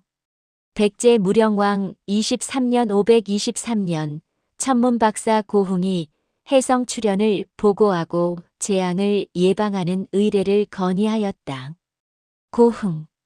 이 이름은 단 한 번 나오고 다시는 등장하지 않습니다. 하지만 이 짧은 기록은 중요한 정보를 담고 있습니다. 백제에는 천문 박사라는 공식 직책이 있었고 그들은 하늘을 관측하고 왕에게 보고하는 역할을 했습니다. 강릉은 당시 신라와 백제의 경계 지역이었습니다. 5세기 중반까지는 고구려의 영향권이었다가 이후 신라가 점차 세력을 확장하던 곳입니다. 이 기계를 만든 사람은 아마도 신라 또는 백제의 천문 박사였을 가능성이 큽니다. 정명호 교수의 추측이었습니다. 왕실의 명을 받아 천문 관측용 도구를 제작하던 중 전쟁이나 정치적 혼란으로 프로젝트가 중단되었을 수 있습니다. 그리고 이 기계는 공방에 남겨진 채 땅에 묻혔던 거죠. 연구팀은 한 가지 더 흥미로운 가설을 세웠습니다. 이 기계가 완성품이 아닐 수도 있다는 것입니다. CT 스캔 이미지를 다시 분석하자 일부 기어의 미세한 미완성 부분이 발견되었습니다. 마지막 마무리 작업이 이루어지지 않은 흔적. 이건 작업 중에 갑자기 중단된 것 같습니다. 박지은 박사의 말이었습니다. 제작자는 이 기계를 완성하려 했지만 무슨 이유에서인가 끝내지 못했습니다. 전쟁, 죽음 또는 다른 급박한 상황이 있었을 겁니다. 이 가설이 맞다면 더욱 가슴 아픈 이야기가 됩니다. 누군가는 이 정교한 기계를 만들기 위해 몇 달, 어쩌면 몇 년을 바쳤을 것입니다. 밤하늘을 관측하고 계산하고 설계하고 금속을 깎고. 하지만 완성을 보지 못한 채 역사 속으로 사라졌습니다. 그리고 1500년 뒤 우리가 그것을 발견했습니다. 연구팀은 제작자에게 이름을 붙여주기로 했습니다. 공식 보고서에는 미상이라고 적혔지만 연구자들끼리는 그를 강릉 장인이라고 불렀습니다. 이름은 모르지만 그가 남긴 작품은 분명히 존재합니다. 그 작품은 지금 우리에게 이렇게 말합니다. 나는 1500년 전 이곳에서 별을 보았다. 그리고 그 별들의 비밀을 풀고자 했다. 나는 이름도 얼굴도 남기지 못했지만 이 기계는 내가 여기 있었다는 증거다. 당시 연구 보고서 결론 부분은 이렇게 적습니다.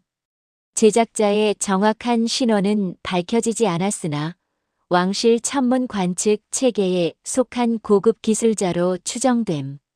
천문학 지식과 정밀 금속 가공 기술을 동시에 보유한 인물 또는 집단으로 판단됨. 이 유물은 단순한 기계가 아니라 한 시대의 지식인이 남긴 지적 유산으로 평가됨. 이 장면이 우리에게 남긴 메시지. 역사는 이름 없는 사람들이 만들어 왔습니다. 왕과 장군의 이름은 기록에 남지만 진짜 세상을 움직인 사람들은 종종 잊힙니다. 강릉장인. 우리는 그의 이름을 모릅니다. 하지만 그가 남긴 것은 압니다. 지식, 기술, 그리고 하늘을 이해하려는 열정. 당신의 삶에도 이런 순간이 있지 않을까요? 이름 없이 무언가를 만들고 기록 없이 무언가를 남기는 순간. 역사는 그런 순간들의 총합입니다. 다음 장면에서는 현대 과학이 이 유물을 어떻게 최종 평가했는지 그 결론을 살펴보겠습니다. 7번째, 현대 과학이 밝혀낸 진실 - 고대 기술의 재발견. 2024년 6월 연구의 마지막 단계가 시작되었습니다. 국제학술지 저널 오브 아키올로지컬 사이언스에 논문이 제출되었고 전 세계 고고학자들의 검증을 받게 되었습니다. 논문 제목은 이랬습니다. AOTH-6th Century Astronomical Computing Device from GANGNUNG Korea Redefining Ancient Korean Astronomy.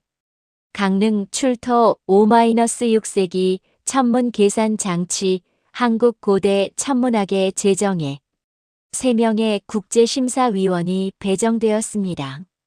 영국 케임브리지대 고고학 교수, 미국 MIT 기계공학사 전문가, 일본 교토대 동양 천문학사 연구자. 심사는 4개월 동안 진행되었습니다. 심사위원들은 직접 한국을 방문해 유물을 확인했고 모든 분석 데이터를 검토했습니다. 2024년 10월 심사 결과가 나왔습니다. Except with minor revisions. 게재 승인. 국제학계가 이 발견을 공식 인정한 것입니다. 케임브리지대 심사위원은 평가 의견서에 이렇게 적었습니다. This discovery challenges our understanding of ancient technological capabilities. The GANGNUNG device demonstrates that advanced astronomical computing was not limited to Mediterranean civilizations. Korea possessed independent scientific traditions of remarkable sophistication. 이 발견은 고대 기술 능력에 대한 우리의 이해를 뒤흔든다. 강릉 장치는 고급 천문 계산 기술이 지중해 문명권에만 국한되지 않았음을 보여준다. 한국은 놀라울 만큼 정교한 독자적 과학 전통을 보유하고 있었다. MIT 심사위원은 기술적 측면에 주목했습니다. The precision of gear ratios and the sophistication of the mechanism are comparable to the ANTIKYDRA device. However, the design philosophy differs, suggesting independent development rather than cultural transmission. 기어 비율의 정밀도와 기계 구조의 정교함은 안티키테라 장치에 필적한다. 하지만 설계 철학이 다르며 이는 문화 전파가 아닌 독자적 발전을 시사한다. 일본 교토대 심사위원은 동아시아 천문학사의 맥락에서 평가했습니다.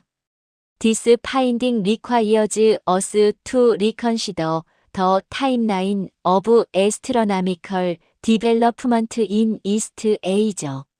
Korea was not merely a recipient of Chinese knowledge, but an active participant in astronomical science with its own innovations.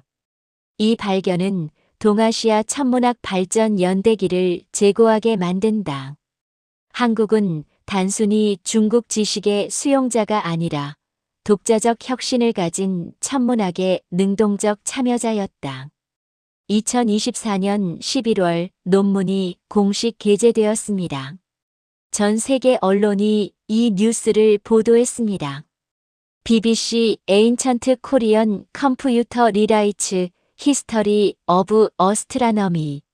뉴요크 타임즈 OTH Century Device from Korea Rivals Ancient Greek Technology.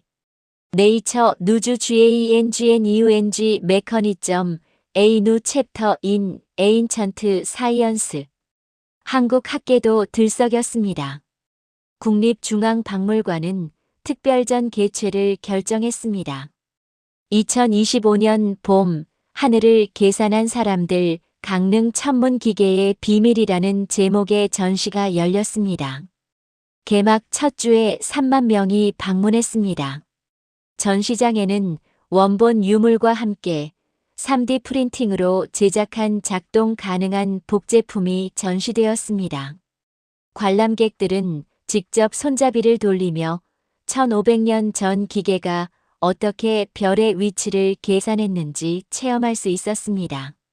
한 중학생 관람객은 방명록에 이렇게 적었습니다. 우리 조상들이 이렇게 대단했다는 걸 처음 알았어요. 역사 교과서에는 안 나와 있는 이야기인데 왜 이제야 알게 된 걸까요? 앞으로 더 많은 것들이 발견되면 좋겠어요. 이 한 줄의 문장이 모든 것을 말해줍니다. 우리가 배운 역사는 완전하지 않습니다. 아직 발견되지 않은 진실이 땅 속에, 기록 속에, 우리가 모르는 어딘가에 숨어 있습니다. 강릉 천문기계는 그중 하나일 뿐입니다. 연구팀은 이제 새로운 질문을 던지기 시작했습니다. 이런 기계가 한국에 이것 하나뿐이었을까?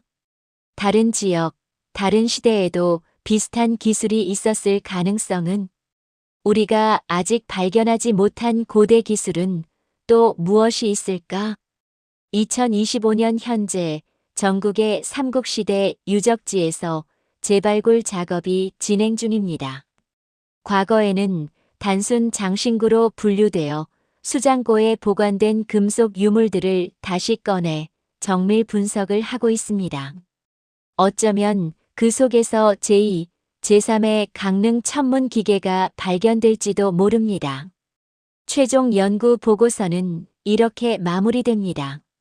강릉 출토 천문 계산 장치는 한국 고대사에 대한 근본적 재평가를 요구한다. 이는 단순히 하나의 유물 발견을 넘어 우리가 과거를 이해하는 방식 자체를 바꾸는 사건이다. 고대 한국은 우리가 생각했던 것보다 훨씬 더 과학적이고 기술적이고 창의적인 사회였다. 앞으로의 연구는 이러한 관점에서 재출발해야 할 것이다. 이 장면이 우리에게 남긴 메시지. 진실은 기다립니다. 1500년 동안 땅속에 묻혀 있었지만 진실은 사라지지 않았습니다. 누군가 찾아줄 때까지 조용히 기다렸습니다. 그리고 마침내 빛을 보았습니다. 현대 과학은 과거의 지혜를 증명하는 도구입니다. X-ray, CT 스캔, 정밀 분석.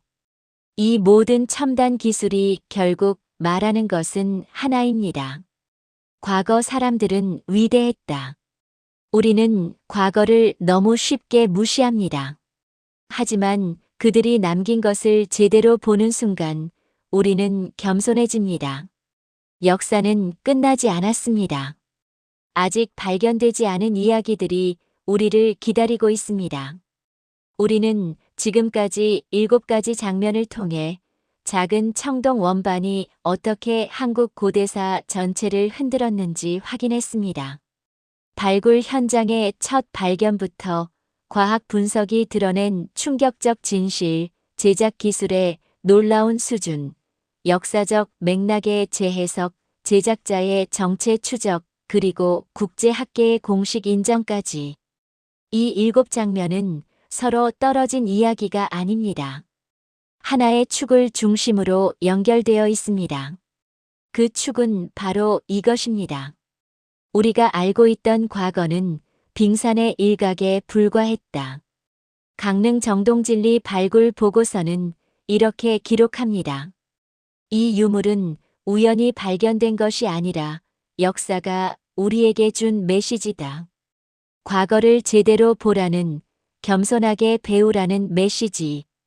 1500년 전 강릉의 한 장인은 자신의 이름이 역사에 남을 거라고 생각하지 않았을 것입니다. 그는 단지 하늘을 이해하고 싶었을 뿐입니다. 별들의 움직임을 계산하고 그 비밀을 풀고 싶었을 뿐입니다. 하지만 그가 남긴 작은 기계는 1500년 뒤 우리에게 거대한 질문을 던졌습니다. 당신은 과거를 제대로 보고 있는가? 교과서에 실린 몇 줄의 문장 뒤에 얼마나 많은 진실이 숨어 있는지 생각해 본 적 있는가? 오늘 우리가 이 이야기를 통해 배운 교훈은 명확합니다. 역사는 완성되지 않았습니다. 아직 발견되지 않은 진실, 아직 해석되지 않은 기록, 아직 빛을 보지 못한 유물들이 우리를 기다리고 있습니다. 그리고 그 진실을 찾아내는 것은 바로 우리의 몫입니다. 과거를 무시하지 않고 겸손하게 배우고 끝까지 질문하는 태도. 그것이 강릉 천문 기계가 우리에게 남긴 가장 큰 유산입니다. 지금까지 우리는 강릉에서 발견된 작은 청동 원반이 어떻게 한국 고대사를 다시 쓰게 만들었는지 그 전말을 함께 살펴보았습니다. 단순한 장신구로 보였던 유물이 사실은 1500년 전 천문 계산 기계였다는 충격적 발견. X-레이와 CT 스캔이 드러낸 정교한 내부 구조. 태양과 달, 별의 움직임을 계산하는 7개의 기억. 당시로서는 불가능해 보이는 0.05 정밀도. 그리고 이 모든 것을 만든 이름 없는 강릉 장인의 존재. 이 7장면이 우리에게 던지는 메시지는 분명합니다. 역사는 우리가 생각하는 것보다 훨씬 더 깊고 넓고 복잡합니다. 고대인들은 우리가 상상하는 것보다 훨씬 더 지혜롭고 창의적이고 과학적이었습니다. 그들이 남긴 흔적을 제대로 보는 순간 우리는 겸손해집니다. 그리고 질문하게 됩니다. 우리는 지금 무엇을 남기고 있는가? 1500년 뒤 사람들은 우리를 어떻게 기억할까? 강릉 천문 기계는 지금 국립중앙박물관에 전시되어 있습니다. 투명한 유리 케이스 안에서 조용히 빛나고 있습니다. 하루에 수백 명이 그 앞을 지나갑니다. 어떤 사람은 잠깐 보고 지나가고 어떤 사람은 한참을 서서 바라봅니다. 그 작은 기계가 전하는 메시지는 보는 사람마다 다를 것입니다. 하지만 한 가지는 분명합니다. 과거는 끝나지 않았습니다. 과거는 지금도 우리에게 말을 걸고 있습니다. 우리가 귀 기울이기만 한다면. 오늘 이 영상에서 가장 마음에 남은 장면은 무엇이었나요? 발굴 현장의 긴장감, 과학 분석의 충격, 제작 기술의 정밀함, 아니면 이름 없는 장인의 이야기. 댓글로 여러분의 생각을 나눠주세요. 그리고 다루어줬으면 하는 다른 역사적 미스터리가 있다면 그것도 함께 알려주세요. 여러분의 해석이 이 이야기를 더 풍성하게 만듭니다. 좋아요와 구독은 더 많은 숨겨진 역사 이야기를 발굴하는 힘이 됩니다. 역사는 오래전 이야기가 아니라 오늘의 우리에게 길을 비추는 등불입니다. 긴 시간 함께 걸어주셔서 감사합니다. 다음 이야기에서도 또 다른 시대의 숨결을 함께 만나러 갑니다. 마무리. 지금까지 우리는 강릉에서 발견된 작은 청동 원반이 어떻게 한국 고대사를 다시 쓰게 만들었는지 그 전말을 함께 살펴보았습니다. 단순한 장신구로 보였던 유물이 사실은 1500년 전 천문 계산 기계였다는 충격적 발견. X-레이와 CT 스캔이 드러낸 정교한 내부 구조. 태양과 달, 별의 움직임을 계산하는 7개의 기억.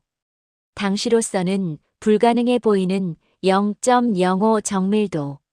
그리고 이 모든 것을 만든 이름 없는 강릉 장인의 존재. 이 7장면이 우리에게 던지는 메시지는 분명합니다.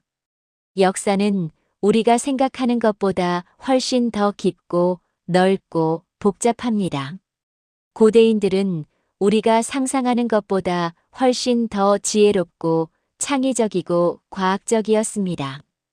그들이 남긴 흔적을 제대로 보는 순간 우리는 겸손해집니다.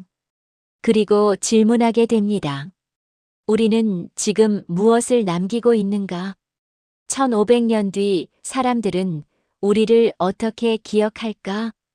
강릉 천문 기계는 지금 국립중앙박물관에 전시되어 있습니다. 투명한 유리 케이스 안에서 조용히 빛나고 있습니다. 하루에 수백 명이 그 앞을 지나갑니다. 어떤 사람은 잠깐 보고 지나가고 어떤 사람은 한참을 서서 바라봅니다. 그 작은 기계가 전하는 메시지는 보는 사람마다 다를 것입니다. 하지만 한 가지는 분명합니다. 과거는 끝나지 않았습니다. 과거는 지금도 우리에게 말을 걸고 있습니다.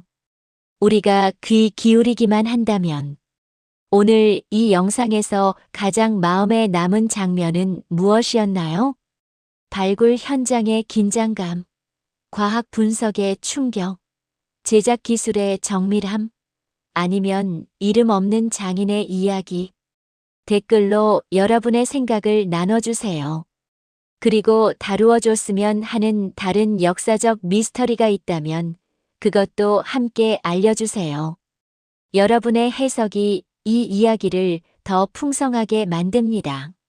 좋아요와 구독은 더 많은 숨겨진 역사 이야기를 발굴하는 힘이 됩니다. 역사는 오래전 이야기가 아니라 오늘의 우리에게 길을 비추는 등불입니다. 긴 시간 함께 걸어주셔서 감사합니다. 다음 이야기에서도 또 다른 시대의 숨결을 함께 만나러 갑니다.